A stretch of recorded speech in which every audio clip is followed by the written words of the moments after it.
बिस्मिल्लाहिर्रहमानिर्रहीम। अस्सलाम वालेकुम दोस्तों, कैसे हैं आप? होपफुली उम्मीद करता हूँ आप खैरियत से होंगे। Welcome to crypto world 2013। कल के दिन की होने वाली गोल्ड की एक मूवमेंट जो है, ऑलरेडी आप दोस्तों को मैं वीकली एनालिसिस के अंदर अपना एक सेटअप दे चुका था कि मार्केट टोटली जो है इस टाइम पे टेक्निकली आप सेल देखेंगे। इफेक्ट ऑफ वॉर या किसी भी किस्म की सिचुएशन के अंदर मार्केट बाय साइड या बुलिश मोमेंटम हो सकती है।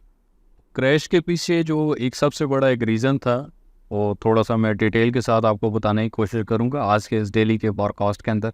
बाकी उससे पहले एक दो चीज़ें मैं आपको क्लियर कर, हमारा जो डेली का फॉरकास्ट होता है इसमें हम फंडामेंटल न्यूज़ अफेक्ट क्या हो सकते हैं उसको आप दोस्तों के दरमियान रखेंगे। साथ ही साथ टेक्निकल एनालिसिस होगा, पिवट पॉइंट मार्केट का क्या हो सकता है, ऊपर के 3 रेजिस्टेंस और नीचे के 3 सपोर्ट लेवल क्या रह सकते हैं, DXY की नेक्स्ट अपकमिंग मूव क्या हो सकती है।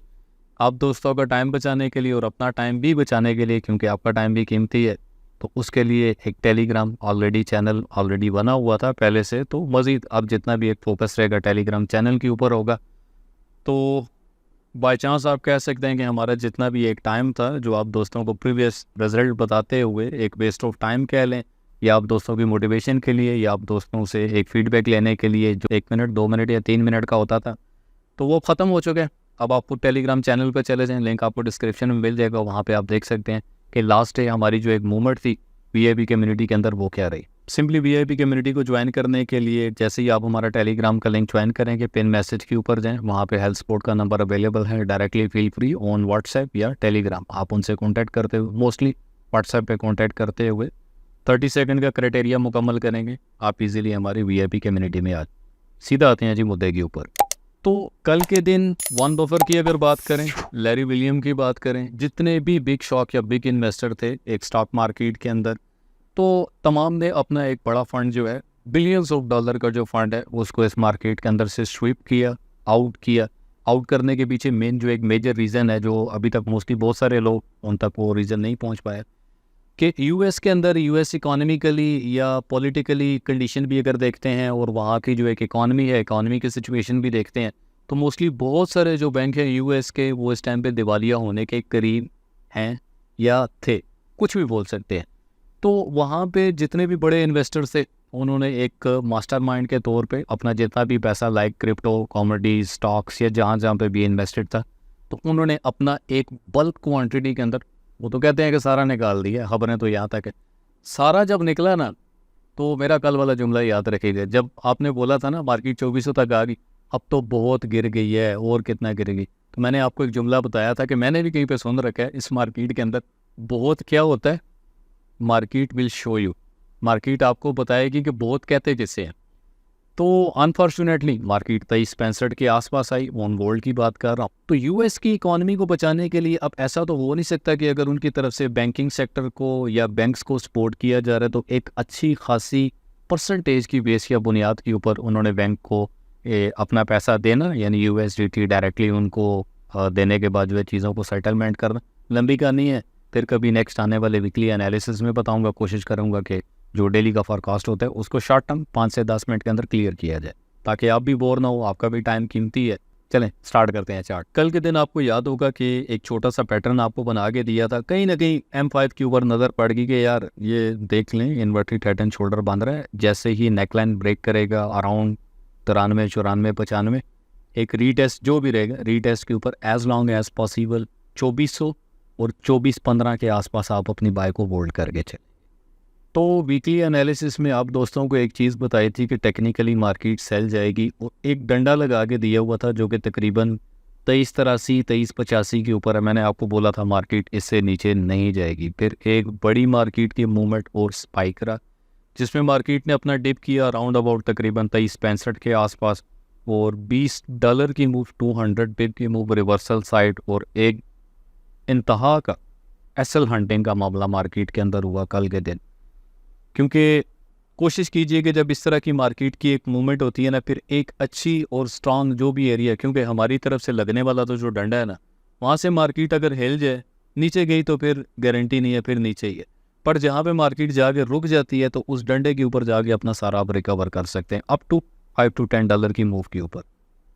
आज के दिन भी यही डंडा परफॉर्म करेगा। और पिवट पॉइंट की अगर बात कर, 24.11 के ऊपर हमारा पिवट पॉइंट है। मार्केट राइट नाउ हमारे पिवट पॉइंट से नीचे है। अकॉर्डिंगली अगर हम फेब आइडिया भी देखते हैं तो एक रेजिस्टेंस एरिया हमारे पास बन रहा है आज के दिन 24.12 से लेकर पिवट के आसपास से लेकर मैक्सिमम जो ऊपर का पिवट एक एरिया रहेगा रेजिस्टेंस का 24.18 है विद रिजेक्शन 61%। 24.22 आप मान के चलें कि मार्केट का टोटल जो एक सिनेरियो रहेगा आज के दिन भी टॉप साइड के ऊपर आता है, रेजिस्टेंस पे आता है, तो लुकिंग फॉर सेल देखेंगे मार्केट को अगेन राउंड अबाउट तकरीबन 23.85 के आसपास हम मार्केट को दोबारा से एज अ डिप रिवर्सल देखें। क्योंकि अगर अकॉर्डिंगली हम फेब देखते हैं एज बॉटम तो हमारे पास 61% का एरिया भी 24.22.4 के आसपास नेक्स्ट जो एक एरिया वो यही रहेगा। तो इस एरिया के ऊपर से हम ज़रूर सेल देखेंगे और एक अच्छे लेवल की मार्केट की रिजेक्शन इस रेजिस्टेंस एरिया के ऊपर से देखने को मिलेगी। सेकंड जो हमारे पास रेजिस्टेंस एरिया आज के दिन रहेगा सेल साइड के ऊपर वो 24-26 से लेकर राउंड अबाउट तकरीबन 24-32 के आसपास है और 32-33 के ऊपर एक लॉन्ग टाइम फ्रेम के ऊपर एक बड़े टाइम फ्रेम के ऊपर 61 का एरिया हमारे पास यहाँ पर भी अवेलेबल। स्पोर्ट की अगर बात करते चलें तो नियरेस्ट जो हमारे पास एक स्पोर्ट है फर्स्ट ऑलरेडी मैं क्लियर कर चुका हूँ 23.85 के आसपास हमारे पास स्पोर्ट रहेगी। दैन सेकंड जो हमारे पास स्पोर्ट है वो 23.50 से लेकर 23.38 के आसपास। सेकंड चार्ट पर आते हैं हमारे पास जो एक डिसीजनल एरिया है यस एग्जैक्टली 61% जो आपको 32 बताया 32 वैसे नहीं है इस 32 के ऊपर 32 मतलब 24-30 से 33 के आसपास हमारे पास एक डंडा लगा हुआ है। देन इसी तरह अगर हम D1 के ऊपर देखते हैं तो वीकली जो हमारे पास पिवट पॉइंट है वो 24-30 है। समझदार के लिए इशारा बड़ा काफ़ी होता है कि कल के दिन भी जब मार्केट 24-30 से बिलो गई तो बड़ा क्लियरली बताया था, टेलीग्राम पे जाके देख लीजिएगा, वहाँ पे तमाम जितनी भी एक अपडेट है वो आपको मिल जाएगी। मंथली पिवट पॉइंट हमारे पास 24-16 का है। इस टाइम पे मार्केट अपने 24-16 से भी नीचे है और ज़्यादा जो प्रेशर मार्केट का रहेगा वो सेल साइड के ऊपर ही रहेगा। तो एक कुछ भी बेरिश एनगल्फिंग बनते हुए या मार्केट का कुछ भी एक पैटर्न बनते हुए हम सेल के ऊपर अपना फोकस ज़्यादा रखेंगे और अकॉर्डिंगली मार्केट वॉल्यूम या प्रेशर अगर मार्केट से एक बड़ा वॉल्यूम भी आउट किया गया तो इट्स मीन कि हम कहीं ना कहीं मार्केट को सेल साइड के ऊपर ज़रूर देखें।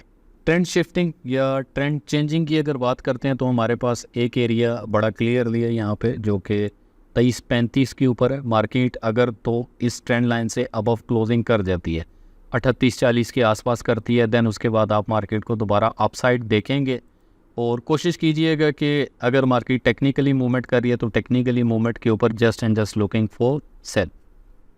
फाइनल चार्ट पे आते हैं। फाइनल चार्ट के ऊपर फर्स्ट हमारे पास जो एक रेजिस्टेंस एरिया ऑलरेडी मैं कल भी आप दोस्तों को बता चुका था जिसमें टॉप एरिया हमारे पास 24-19-20 के आसपास है। 61% 22 के आसपास हमारे पास रहेगा विद स्पोर्टिवली एक रेजिस्टेंस एरिया है। टॉप एरिया अगर देखते हैं तो ऑलरेडी हमारे पास 24-35 से लेकर टोटल जो एक सेल साइड या सेलिंग साइड पे एरिया है वो 2457 के ऊपर है। यानी कुछ भी कर लें मार्केट के ऊपर एक अच्छी पॉसिबिलिटी को देखते हुए मार्केट को just and just looking for sell side पे देखें। अब आते हैं जी फंडामेंटल के ऊपर। तो आज के दिन फंडामेंटली अगर देखा जाता है तो कोई किसी किस्म की उस तरीके से US डॉलर के ऊपर डायरेक्टली कोई न्यूज़ नहीं है जो इम्पैक्ट कर सकती है। ऑस्ट्रेलियन डॉलर पे 9:30 मॉर्निंग AM जब आप लोग सो रहे होंगे उस टाइम पे ये 3 न्यूज़ आगे अपना काचम पूछा करके निकल जाएंगी। देन उसके बाद 5:30 के ऊपर एक लो इम्पैक्ट न्यूज़ है जिसमें ट्रेड बैलेंस का डाटा है। मार्केट थोड़ा सा अपने आप की करेक्शन करेगी। फाइनली एक जोन लगा के मैं आपको दे देता हूँ देन उसके बाद आपकी भी छोटी और एनालिसिस एंड अप हो जाएगा। ये एक जोन है प्रॉपरली मार्केट जैसे ही 80 बिलो प्रॉपरली क्लोज करती है देन उसके बाद ईच एंड एवरी रीटेस्ट के ऊपर just and just looking for आप सेल ही मार्केट को देखेंगे। मार्केट अगर इससे प्रॉपरली क्योंकि ये हमारे पास एक सपोर्टिव एरिया रहेगा आज के दिन, मार्केट अगर इससे अबव क्लोजिंग करती है या इस एरिया पे ऊपर आती है तो आप यहाँ पे बाय ही देखेंगे। यानी एक रिजेक्शन या एक अच्छी रिजेक्शन के ऊपर लुकिंग फॉर बाय मेंटेलिटी के साथ आप यहाँ पे बैठेंगे। देन इसी तरह अगर तो ब्रेकडाउन करता है तो ब्रेकडाउन के ऊपर आपने सेल देखना है। अगर तो ब्रेकआउट करता है और इसके ऊपर सस्टेन करती है मार्केट जो कि फर्स्ट एरिया हमारे पास तकरीबन 2392 और नेक्स्ट टिप जो हमारे पास रहेगा 2380 के आसपास रहेगा। तो कोशिश करें कि आज के दिन भी मार्केट टोटल जो एक परफॉर्म करेगी। अगर रिजेक्शन अच्छी मिलती है टॉप एरिया से just and just looking for sale देखिएगा। D1 के ऊपर भी यानी कल की जितनी भी एक मूवमेंट हुई है उस पर दोबारा से आप दोस्तों को एक दफ़ा फिर से बता देता हूँ। अगर अकॉर्डिंगली फेब भी हम देखते हैं तो नेक्स्ट जो हमारे पास एक अच्छी रिजेक्शन बनती है वो 24-24 का एरिया है हमारे पास, ऑलरेडी एक लेवल भी है, और शिफ्टिंग का जो एरिया है वो 24-35 है। मार्केट अगर तो बाय हुक अप साइड भी आती है तो strongly looking for sell side देखिएगा। बाकी कम्युनिटी में मैं आप दोस्तों के साथ होऊंगा, जो भी मार्केट की एक नेक्स्ट अपकमिंग मूवमेंट रहेगी उसके ऊपर आप दोस्तों को लम्हा प लम्हा मैं अपडेट करता रहूँ। अब आते हैं जी DXY के ऊपर। वीकली एनालिसिस में आपको क्या चीज़ मैंने बताई थी कि मार्केट अपना डबल टॉप परफॉर्म कर रही है। जैसे ही मार्केट अपने डबल टॉप से बिलो और इस लेवल से नीचे अगर आती है, जो कि 104.4 का एरिया, तो यहाँ की रिजेक्शन के बाद ये वही एरो है, ये एरो जिस तरह था उसी तरह खड़ा हुआ है। तो टेक्निकली भी मार्केट की एक मूवमेंट थी कि मार्केट अगर इससे नीचे आती है देन उसके बाद एज़ लॉन्ग एज पॉसिबल कोशिश कीजिएगा तो मार्केट आपको सेल साइड के ऊपर नज़र आएगी। अब माइट भी जो पॉसिबल रिजेक्शन रहेगी पूरे दिन के DXY की, तो एक करीब तरीन हमारे पास ये एक एरिया है, ये एक लेवल है। मार्केट अगर यहाँ तक आती है इस लेवल तक और रिजेक्शन मार्केट को एक अच्छी मिलती है DXY को, देन आप इसी एरिया के ऊपर से दोबारा से DXY को उठता हुआ और गोल्ड को गिरता हुआ देखेंगे। But unfortunately some time market में क्या होता है कि दोनों एक दूसरे के पैरेलल चल रहे होते हैं। जब मार्केट में एक बड़ा कोई किसी किस्म का क्रैशिंग इफेक्ट होता है तो इफेक्ट फिर पैरेलल होगा, इस चीज़ को जहन में रखिएगा। बाकी मिलते हैं आपको कम्युनिटी के अंदर और एक नए फॉरकास्ट के साथ, एक नए एनालिसिस के साथ में। तब तक अपना बहुत सारा ख्याल रखिएगा। Wish you best of luck. अल्लाह हाफिज़।